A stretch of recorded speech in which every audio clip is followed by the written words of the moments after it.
Goeiemôre, baie welkom by ons erediens. Ons is al aan die einde van Oktober. Ja, die jaar snel nou einde se kant toe. 'n Jaar waarop ons terugkyk en ook die bewus van die Here se trou en liefde en genade ook vir ons elkeen. Sommer terwyl ek met julle praat, herinner ek aan ons bazaar van eerskomende Vrydag, die 29ste Oktober. 3 uur die middag gaan ons oopmaak en dan gaan ons lekker saam kuier. Julle is almal welkom. Hier's lekker baie produkte hierdie jaar. Ons het lekker baie vleis, lekker baie kos ook.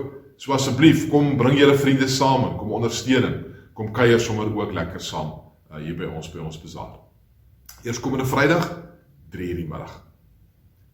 Maar voordat ons verder gaan, kom ons raak net eers stil. Ons is in die teenwoordigheid van die Here en ons wil ook nou by hierdie geleentheid ook vir hom in ons midde hê.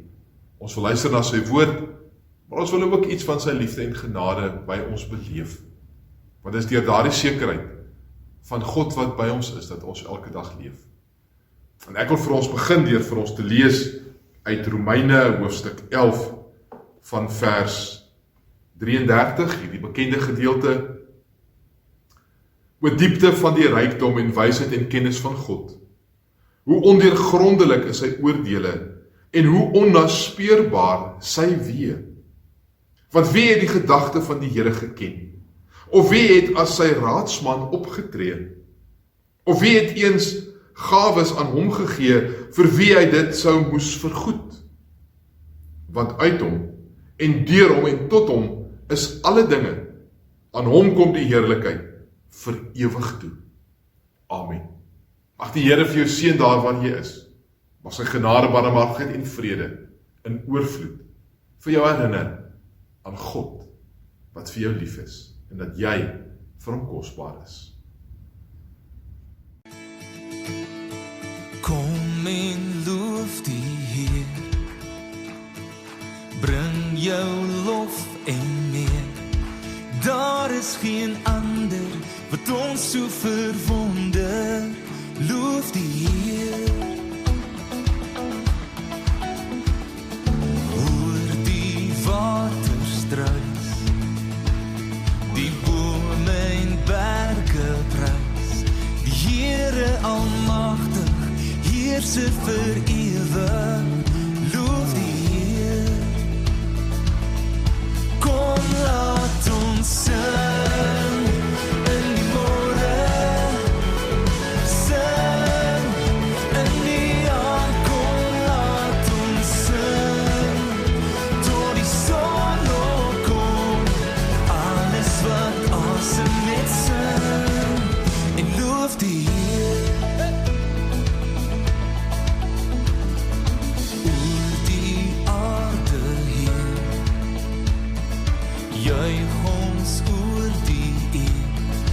Mense verander en red uit ons sonde. Loof die Heer. Kom laat ons sing in die môre. Sing in die aand. Kom laat ons sing tot die son opkom. Alles wat asem net sing.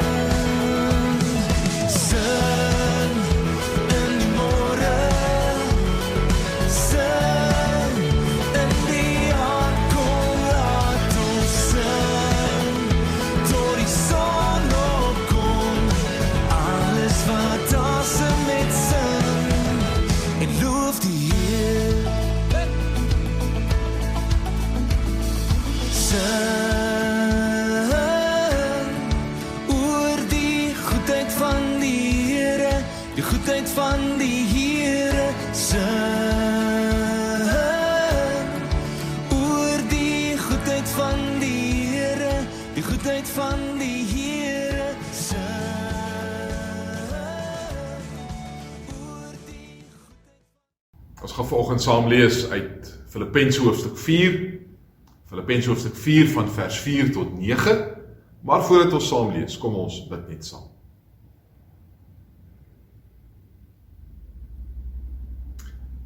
Ja, Here, ons raak nou stil voor u woord.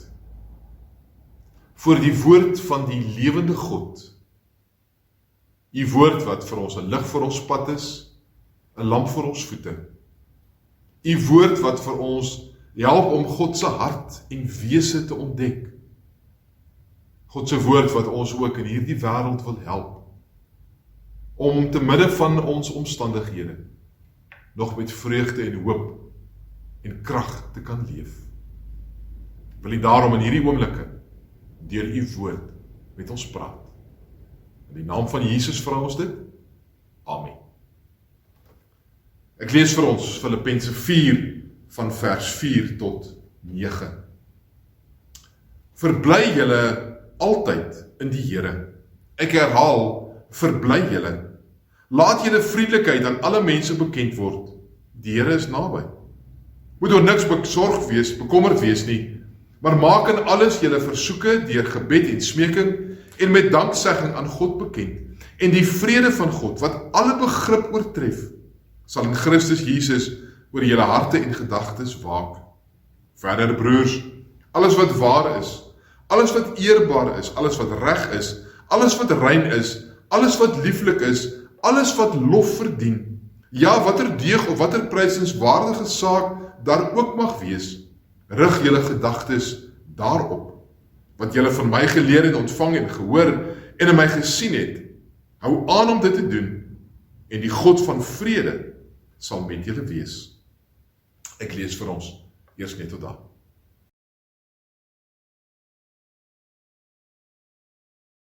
Verhale inspireer 'n mens nogal baie.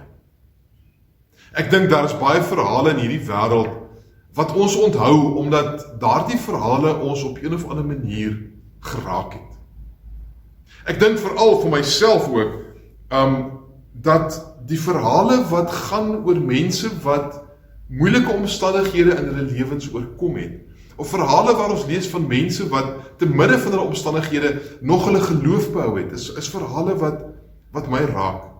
Jy ken mos die gesegde wat sê dat as jy iemand se ware karakter wil ken, dan moet jy net so 'n bietjie sy leefwêreld skud en kyk wat val dan uit.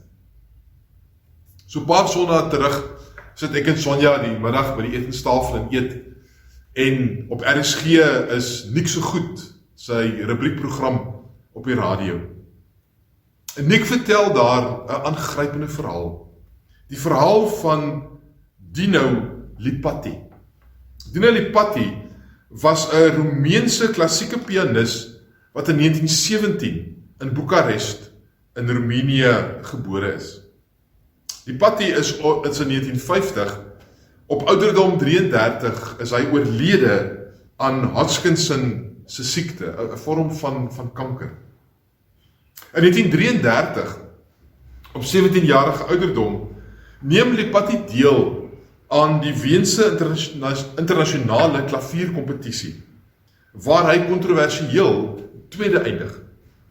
Een van die beoordelaars was so ontsteld oor Lipatti se tweede plek, omdat hy gedink het dat hy moes gewen het, dat hy sommier net daar as een van die beoordelaars bedank het. Die uitbreek van die Tweede Wêreldoorlog in 1939 in Europa het Lipatti se klavierloopbaan so bietjie gekelder. In 1943 vlug hy na Genève in Switserland, waar hy dan ook professor in klavier word aan die konservatorium in Genève. Op daardie stadium het hy egter reeds tekens van sy siekte begin toon, en in 1947 is hy met Hodgkinson se siekte gediagnoseer. Maar hier kom die treffende deel van Lipatti se verhaal. In September 1950 tree Lipatti in Frankryk op by 'n musiekfees. En hy het 'n aantal klassieke werke gespeel. Hy sou ook onder andere 14 van Chopin se 15 walse gespeel het by die fees. En hierdie walse het Lipatti dan op hulle krake orde het hy gespeel. Heel laaste sou Lipatti die tweede wals van Chopin gespeel het. Maar op daardie stadium was hy so moeg en so uitgeput vanweë sy siekte, dat hy nie die krag gehad het en nie kans gesien het om Chopin se tweede wals te speel. Toe speel hy eerder Bach se Jesus Joy of Man's Desiring. Dieselfde lied wat hy jare tevore gespeel het by sy eie doop. Minder as 3 maande later is Dino Lipaty op ouderdom 33 is hy oorlede. Maar hoe merkwaardig is dit dat iemand in die vleur van sy lewe, maar sterwend in 'n deurslaggewende oomblik, krisismoment in sy lewe, vir 'n skare mense kies om die lied te speel. Jesus Joy of Man's Desiring. Jesus bron van al my vreugde. Die woorde van Bach se lied is natuurlik aangrypend. Jesus Joy of Man's Desiring, Holy Wisdom, Love most bright, drawn by thee our souls aspiring, soar to uncreated light. Word of God, our flesh that fashioned, with the fire of life impassioned, striving still to truth unknown, soaring, dying round thy throne. Through the way where hope is guiding, hark that peaceful music rings, where the flock of thee confiding, drink of joy from deathless springs. Theirs is beauty, fairest pleasure, theirs is wisdom's holiest treasure. Thou dost ever lead thine own in the love of joys unknown. En interessant, as 'n mens deur die literatuur blaai, hoeveel van ander soortgelyke verhale lees ons nie? Verhale waar mense in die moeilikste, neerdrukkendste, soms mees aardskuddendste ervarings van hulle lewens steeds hulle geloof behou. Maar nie net hulle geloof behou nie, maar steeds ook openlik daarvan bly getuig. En 'n mens wil onwillekeurig vra, maar hoe kry hulle dit reg? Hoe kry ek dit reg om in hierdie te mekaar wêreld waarin ons is, met al sy hartseer en stikkend en seer en deur mekaar? Hoe kry ek dit reg om te midde van omstandighede nog hoop te behou, nog vas te hou in die Here, ja, om selfs ook nog vreugde in my lewe te kan beleef? Want so maklik kan dit gebeur dat ons lewensvreugde van ons ontneem word, dat ons negatief en depressief kan raak. Hoe behou ek nog vreugde in my lewe? Hoe kan ek nog lag in hierdie wêreld? Ons teksgedeelte vanoggend lees ons uit die brief van Paulus aan die gemeente in Filippi. Filippi was die eerste Christengemeente wat op Europese bodem tot stand gekom het, gestig deur Paulus self. Paulus het 'n baie noue band met hierdie gemeente gehad. En dit is duidelik in hierdie brief ook hoe lief Paulus vir hierdie groepie lidmate Christene in Filippi was. Maar Paulus, wanneer hy hierdie brief skryf hy vanuit die tronk. Party mense beweer die tronk in Rome, ander waarskynlik of in Caesarea of in Efese, waar Paulus ook gevange gehou is op 'n tyd. Daarom is Paulus se eie omstandighede waarin hy sit wanneer hy hierdie brief aan die gemeente in Filippi skryf, ook nie maar baie mooi en baie lekker en baie rooskleurig nie. Ook skryf hy aan 'n gemeente wat duidelik ook swaar gekry het. As gevolg van praktiese omstandighede, mense kom agter dat daar ook konflik tussen lidmate in hierdie gemeente was, maar ook 'n gemeente wat swaar gekry het as gevolg van die vervolging van die vroeë kerk. Maar ten spyte van sy eie en die gemeente se swaar en moeilike omstandighede, is hierdie brief van Paulus aan Filippense amper 'n vrolike brief. Is dit 'n ligte stuk werk? Hoekom? Want Paulus skryf hier aan 'n gemeente om vir hulle iets te sê van, maar behou die lag, behou die vreugde, behou die opgewondenheid van die lewe. Behou julle geloof ook in julle omstandighede. In die gedeelte wat ons vanoggend saam gelees het, gee Paulus eintlik vir ons 3 baie belangrike sleutels, waarmee ons hoop en vreugde in die lewe kan behou. Die eerste is wat hy sê, is wees bly in die Here. Paulus sê, daar is 'n basiese lewensingesteldheid, wat ek as mens kies in hierdie lewe, om ten spyte van sy swaar en sy negativiteit, om nog steeds positief en hoopvol te bly. Paulus daag ons uit en sê, wees bly in die Here, daag hy ons uit, maar kies vir 'n lewe van vreugde en lag en blydskap. Verse 4 tot 7 spel Paulus dit uit as hy sê, verbly julle altyd in die Here, ek herhaal, verbly julle, laat julle vriendelikheid aan die mense bekend word. Die Here is naby.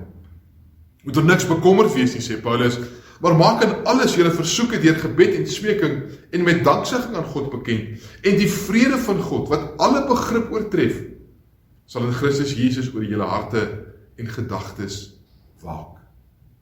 Paulus skryf dat 'n lewe van vreugde in die Here vir ons genesing bring, ook in die moeilike lewenssituasies. As ons die vreugde in die Here gaan soek, dan word ons deurnemend ook inskikkelik teenoor ander mense. Dat as ek die vreugde in die Here ontdek, as ek my hoop in die Here stel, dan is my verhouding met mense ook anders. Gaan ek anders optree, gaan ek anders praat, gaan ek anders dink en kyk ook na mense. Inskikkelikheid beteken dit daar by ons 'n stuk welwillendheid, 'n stuk goedhartigheid teenoor mense ontstaan. Hierdie vreugde bou op die feit dat die Here naby is. 'n Bewussyn dat die Here in my lewe teenwoordig is, dat ek leef vanuit sy genade, sy krag, sy goedheid, sy sorg ook in my lewe. En daarom kan ons bly wees, omdat die Here in my lewe is, en daarom kan hierdie blydskap ook uitvloei na ander mense, en kan ek vreugde versprei, maar kan hierdie verspreiding van my vreugde ook vir myself vreugde bring, omdat mense ook teenoor my inskikkelik en goedhartig gaan wees. Vreugde in ons lewens spoel deur na ons verhoudinge en steek ander mense ook aan. Met ander woorde, dit skep 'n wêreld van hoop en van lewe. Verder, omdat die Here naby is, kan ons ook met die Here omgang hê, kan ons bid, kan ons met die Here praat. En gee die Here daardie wonderlike vrede, wat ons as mens soms nie kan verstaan nie. Gee die Here dit vir ons. Hoekom kan Lepati speel Jesus Joy of Man's Desiring, terwyl hy sterwend is? Dalk omdat hy iets van die vrede van God, die vrede van Christus ook beleef, wanneer hy weet, dat die Here ook naby aan hom is, dat die Here sien, en dat die Here red. Mense wie se denke deur vreugde, deur gebed, deur smeking en deur danksegging gevul word, raak vreugdevolle mense, raak inskiklike mense, raak mense wat kan fokus op hoop en op lewe, en word ook draers van hierdie hoop en lewe en vrede. Maar dan gaan Paulus verder. Hy sê nie net, kies 'n lewe van vreugde nie, maar hy sê, om 'n lewe van vreugde te leef, gaan ek daaroor dat ek 'n paar gepaste waardes in my lewe kies. Waardes waarop ek my gedagtes rig, waardes waarop ek my lewe bou. Waardes wat ons help om op ander maniere te dink oor mekaar en met mekaar te kan handel. Paulus skryf in vers 8 en sê hy, verder broers, alles wat waar is, alles wat eerbaar is, alles wat reg is, alles wat rein is, alles wat lieflik is, alles wat lof verdien, ja, watter deeg of watter prysenswaardige sake ook mag wees, rig julle gedagtes daarop. Paulus praat hier van wysheid. Hy sê, leef met wysheid in hierdie wêreld. Wysheid is die vaardigheid om in elke situasie reg op te tree. Iemand het gesê, daar is nooit 'n verkeerde tyd om die regte ding te doen nie. En dit is waartoe Paulus ons hier oproep en uitdaag, om as kinders van die Here, wat weet die Here is by ons, wat met sy vreugde leef, ook dit prakties sigbaar te maak, deur waardes wat van wysheid getuig. Hoe gebeur dit? Hoe groei 'n mens in die wysheid wat hierdie waardes verteenwoordig? Dit gebeur deur die duisende keuses wat ek elke dag maak. Dit gaan daardeur dat ek reg kies, dat ek met my denke en my keuses daarop gerig is om vanuit Christelike waardes te leef. En ons weet dit mos. As ek die regte dinge gaan doen, gaan ek die lewe nie net vir myself nie, maar vir die mense om my ook beter maak. As ek my met verkeerde dinge gaan besig hou, as ek verkeerde keuses gaan maak, as ek liefdeloos gaan leef, dan gaan ek mense om my seermaak en gaan ek die wêreld om my 'n onplesierige plek vir mense maak. Ons val, ja.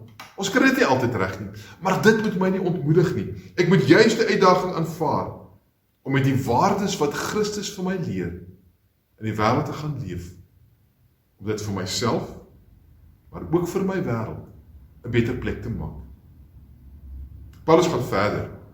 En dan sê hy ook hierso in vers 9 oor die rol van ons voorbeeld. Hy sê ons moet die voorbeeld van geloofsvolwassenheid aanneem en uitleef.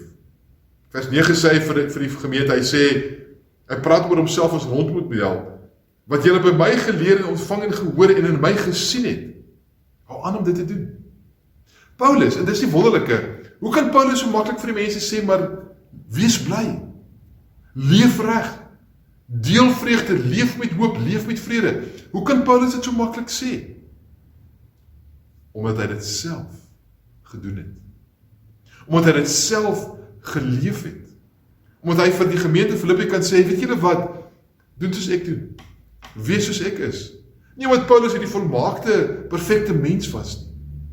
Maar omdat Paulus deur sy lewe iets van ware Christendom, ware disipelskap gemodelleer het, gewys het vir mense. Dat Paulus vir ons kom wys, maar hoe kan ek bly wees? Dat hy vir ons die voorbeeld moet kom stel. Dat ons ook weet, maar my optrede is aansteeklik. Hoe ek in my huis optree, hoe ek in my werkplek optree, hoe ek tussen my vriende optree, hoe ek in die kerk optree. Daardeur kom wys ek iets van my blydskap, van my vrede, van my dankbaarheid, van my geloof in die Here. Ek wil afsluit. Die Duitse teoloog Martinus von Biberach het 'n gediggie geskryf waarin hy sê, I live and I don't know how long. I'll die and I don't know when. I am going and I don't know where. I wonder that I am happy. Von Biberach weet nie hoekom hy bly is nie. Martin Luther was nie baie beïndruk met hierdie gediggie nie. Martin Luther het 'n issue gehad, 'n meningsverskil gehad met hierdie gediggie. En daarom gaan skryf Luther dit oor. En hy sê, I am living as long as God wants. I'll die when and how God wants. I am going and certainly nowhere. I wonder that I'm sad. Luther sê, ek het soveel sekerhede, soveel ankers, soveel hoop. Hoekom is ek dan nog hartseer? Wanneer ek iets begin verstaan van God se goedheid, van sy genade, van sy liefde vir my, spoel dit uit en spoel dit oor in 'n lewensvreugde. Wat die wêreld om my nie net vir myself nie, maar vir baie mense 'n beter plek maak. Psalm 37 sê, vind jou vreugde in die Here, dan sal hy jou gee wat jou hart begeer. Hoekom kan ons as gelowiges vreugde hê? Hoekom kan ons lag? Omdat die Here naby is. Omdat ons die Here se genade ken. Omdat ons leef volgens die beginsels wat hy vir ons leer. En daarom kom ons gaan deel dit in die wêreld. Kom ons gaan lag 'n bietjie. Kom ons glimlag vir mekaar. Kom ons beleef die vreugde en kom ons deel dit. Want ons wêreld is donker genoeg. Kom ons as kerk van Jesus Christus wys vir die wêreld waar ons hoop is. Dat ons vreugde het, want ons vreugde is in die Here. Amen.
Here, kom oorweldig ons met u genade en vrede, sodat ons met 'n diep dankbaarheid en met 'n uitborrelende vreugde in hierdie wêreld kan leef, as u kinders, as u disippels, as draers van hoop en lewe. Mag ons die genade ontvang om deur ons lewens en deur ons opgewondenheid en deur ons lewensvreugde vir die wêreld iets te wys van wie God is en van waar ons hoop vandaan kom. Amen. Mag die Here vir jou in hierdie week vul met sy hoop en sy vreugde. Mag sy genade en sy barmhartigheid en sy teenwoordigheid in jou lewe vir jou vul met sekerheid en met lewe. Amen. Mooi dag en 'n lekker week vir jou verder. En moenie vergeet van Vrydag se bazaar.